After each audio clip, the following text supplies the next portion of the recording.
if we can get to that point, that would be a good thing, wouldn't it? If we get to the point where we could try to clean up the arts, that'd be a good thing.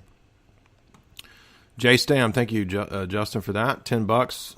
While on the subject, do you mind commenting on them and the incessant claims of...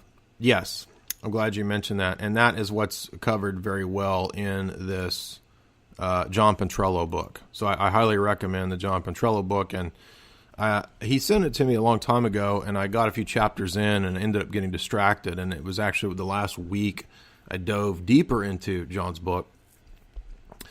And having been in the circles of the Sedas for a while back in my 20s and being attracted to that argument, the logical aspect of it, there was a lot of problems, obviously, that I think, for me, the difficulties in leaving it were primarily when I started looking at, other theological traditions, the Eastern Church and so forth. So I kind of left the Roman Thomistic world as a result of the essence synergy question and ADS.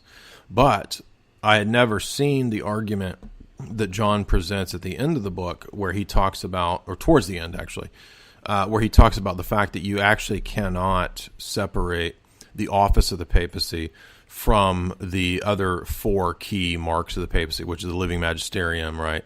I'm going from memory. What is he? He lists hold on, I'll get the book. I'll tell you what he says.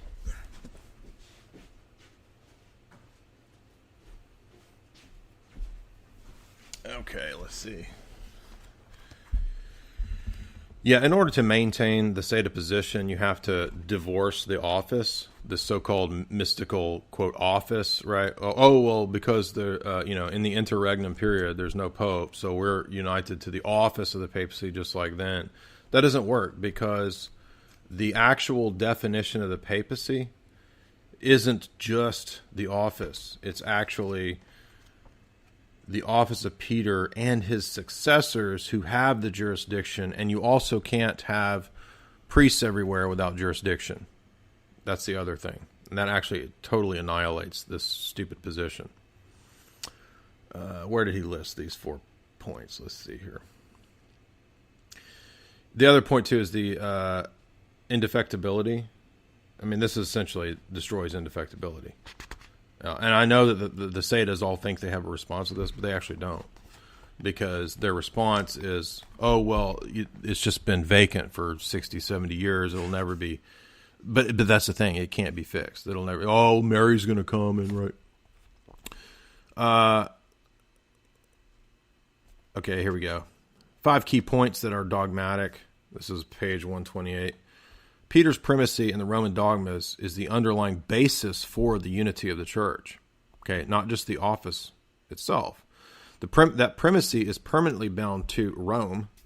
The office of the papacy is the position of the primacy.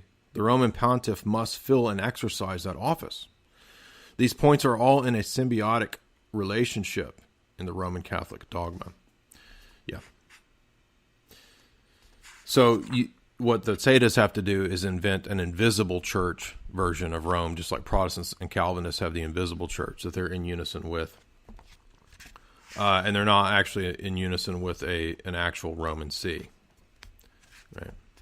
But that's Schism 101. Yeah, that's exactly what the Calvinists say. So you can't have unity without the actual successors and the operation of the keys and jurisdiction. All of that can only be had in unison with the successors to Peter. And that succession, according to Vatican I, does not die until the return of Christ. In Roman Catholicism, in Seda, it's been dead for 60 or 70 years. And that's when the point in which they turn to an end times cult. And they say, but it's the end times, and that's all different, and it's until the end of the world, and now it's the end. No, it's